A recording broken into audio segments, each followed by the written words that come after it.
Bom dia, tudo bem? Eu sou o pastor Gilberto e nós estamos nos nossos devocionais diários. O nosso alvo nos nossos devocionais é que a gente amadureça, cresça fazendo, não é? É que é a prova do adulto, né? Tem que crescer.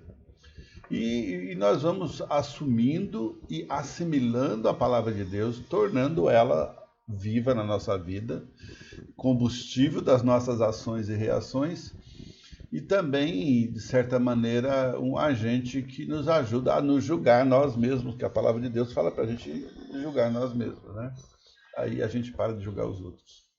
Então a ideia é essa, que nós possamos então ir crescendo, e o conteúdo que os devocionais trazem é justamente esse conteúdo de avaliação pessoal. Tá bom? Vamos em frente?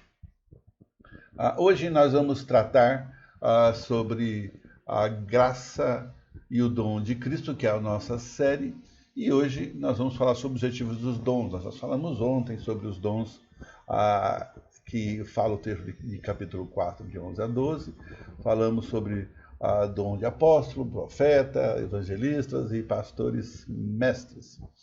E é o nosso... Nós explicamos um pouquinho, né? É lógico que há outros dons que não foram alcançados aqui, mas esses são dons especialmente para que nós possamos responder aquela pergunta: como podemos participar do crescimento e edificação da igreja? Então, o nosso alvo aqui é esse, que nós possamos crescer e aprendendo a viver o Evangelho como Deus quer, por conta de sermos responsáveis por isso, né?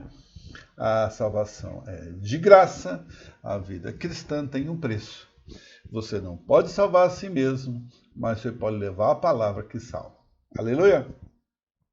Bom, o nosso texto é então nos versos 12, 13, 14, 15 e 16. A gente vai tratar isso aqui, esse assunto nesses textos, né?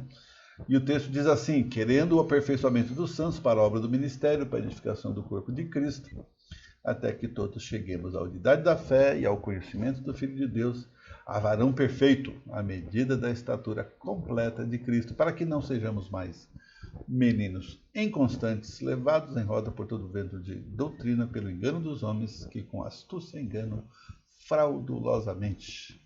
Antes, seguindo a verdade e amor, cresçamos em tudo naquele que é a cabeça, Cristo, do qual todo o corpo, bem ajustado e ligado, pelo auxílio de todas as juntas, segundo a justa operação de cada parte, faz o aumento do corpo para a sua edificação em amor. Então, até agora, Paulo nos fala desse Cristo vitorioso, nos capacitou com dons espirituais para que seu reino e a sua igreja fosse edificada e crescesse. O alvo de Deus é que a igreja, você e eu, sejamos edificados e cresçamos. Cresçamos por conta de que foi removido de nós o pecado que nos mantinha preso. Ele já falou isso, levou cativo o cativeiro. E agora a gente pode dizer não pelo pecado. O que quer dizer não pelo pecado? É fazer a escolha certa. Essa é a nossa nova condição, né? Você pode fazer a certa ou pode continuar fazendo a errada. Qual é a certa, pastor? É aquela que te aproxima cada dia mais de Deus e aquela que fala desse Deus vivo que traz tanto benefício para a sua vida, não é? Então a base inicial para isso se dá com líderes que ensinem fielmente as doutrinas bíblicas dos apóstolos. Mas agora Paulo nos explica quais os objetivos de Cristo em dar a essas pessoas dons. Por que os dons foram oferecidos, foram dados? Quais são os seus objetivos? Em primeiro lugar, está o aperfeiçoamento dos santos, no verso 12. Quer dizer, santos são todas as pessoas que creram em Cristo, nasceram de novo, né? E agora fazem parte da sua igreja. Então ela era uma pessoa individual, agora ela faz parte de um grupo, a igreja. Então os apóstolos e profetas foram dados no passado para fundamentar as doutrinas da igreja. E ainda hoje, evangelistas, pastores mestres, devem expor as doutrinas visando a capacitação de todos os crentes, é o que a gente está falando aqui. Agora, cada um de nós que está ouvindo isso se torna responsável em ser também capaz, e é de verdade, independente de ser ter o dom ou não, de falar da graça, do amor, da providência e da ação de Deus no meio do seu povo. Então, a ideia aqui é que a palavra de Deus tem o sentido de tornar o crente apto para o serviço do ministério. Lembra? O ministério que nos foi dado foi de reconciliar pessoas com Deus por meio da evangelização umas com as outras, por meio do crescimento espiritual e da comunhão. Então nós somos salvos pela graça para sermos agentes da graça de Deus no meio do povo. Para que essa comunhão, na verdade, né, essa comunhão da oração, da dificuldade ou da prosperidade, alcance outras pessoas. E esse crescimento espiritual, esse conhecimento de Deus, não faz a gente ficar andando para lá e para cá como se a gente não soubesse o que estava fazendo e a coisa fosse dessa maneira ou daquela maneira. O cara grita ali, então ele é maior ou é menor, né? Eu lembro agora de uma igreja que a irmã estava com um marido doente de câncer, e câncer avançado, e o pastor dela falou: olha, irmã, vamos orar para Deus dar suporte, dar condição para os irmãos e para vocês poderem realmente crescerem e aprenderem. Estava com câncer no pulmão. Então, mas infelizmente eu não acho que ele consiga sobreviver, não. É uma coisa difícil de falar como pastor, mas às vezes é o que precisa ser dito, né? Que Deus pode fazer milagre, claro que pode. Ele fará, não sei. Então eu tenho que ter preparado para uma coisa ou para outra. E aí ela foi levada por uma outra colega, irmã, para uma outra igreja, e o pastor falou: olha, eu tenho uma revelação para você aqui. Seu marido vai ganhar um pulmão novo. E ele vai estar bem até sexta-feira. Era uma segunda, né? Até sexta-feira ele está em casa, respirando com o pulmão novo. E a irmã foi para casa feliz da vida, porque ela creu naquela profecia. Só que 3 dias depois o marido morreu.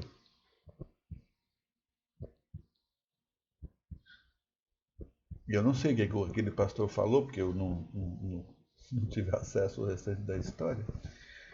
Provavelmente ele, não sei, não vou nem especular aqui. E ela preferiu estar naquela igreja que diz que fala de Deus, mas que não fala, do que naquela que fala da verdade. Sua decisão, meu querido, minha querida, onde você vai ficar? Lembra? Paulo também ensina que os pastores e mestres não são aqueles que farão a obra sozinho do ministério, mas que capacitarão os membros da igreja para esse serviço. O papel do pastor é isso, dar a perspectiva de Deus sobre qualquer tipo de assunto ainda, né? Precisamos edificar o corpo de Cristo. Vamos usar os nossos dons nas suas capacidades dadas por Deus.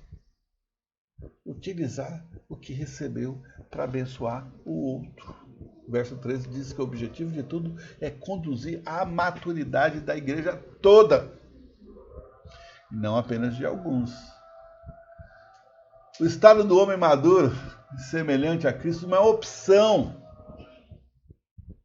só para a liderança. Ah, não, o líder tem que fazer isso, fazer aquilo, ele não pode faltar, ele tem que orar, ele tem que ler a Bíblia. Não, mas para todo crente que, unido aos demais, levará a igreja para este nível de maturidade.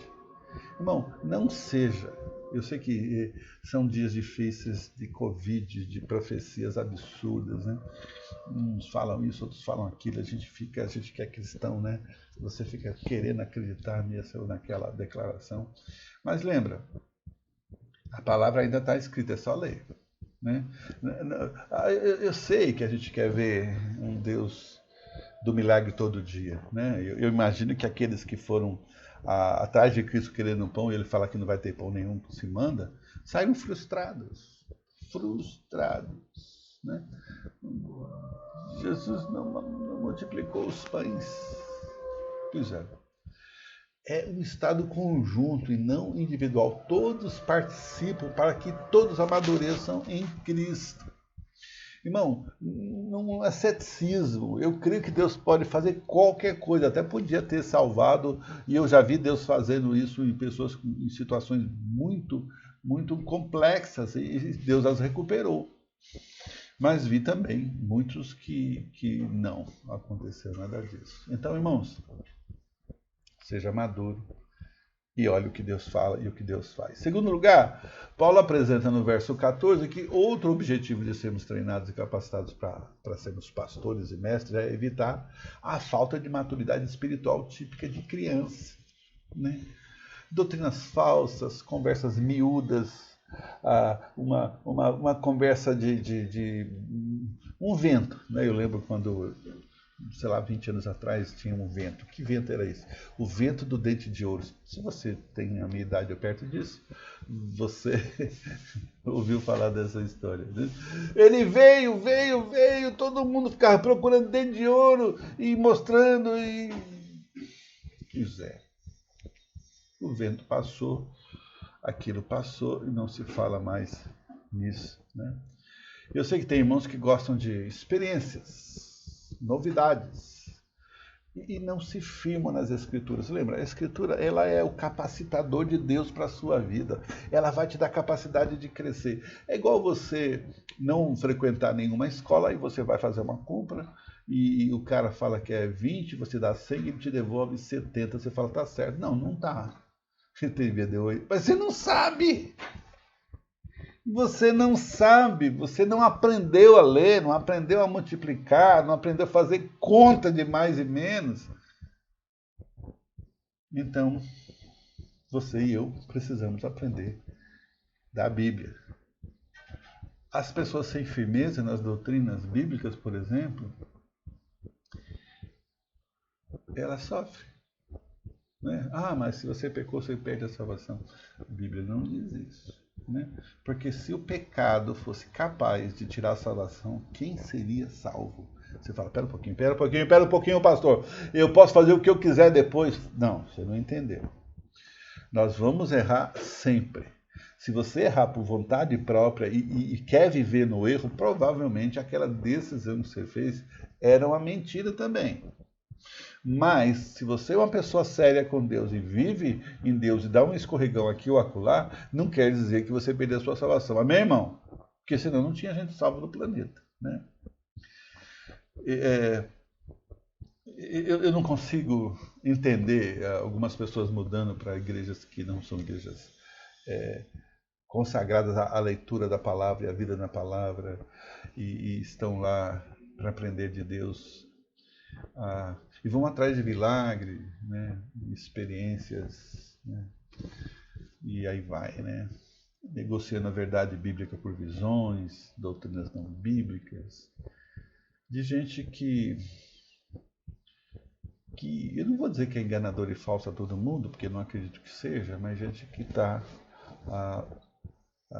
enganando e sendo enganado sem saber.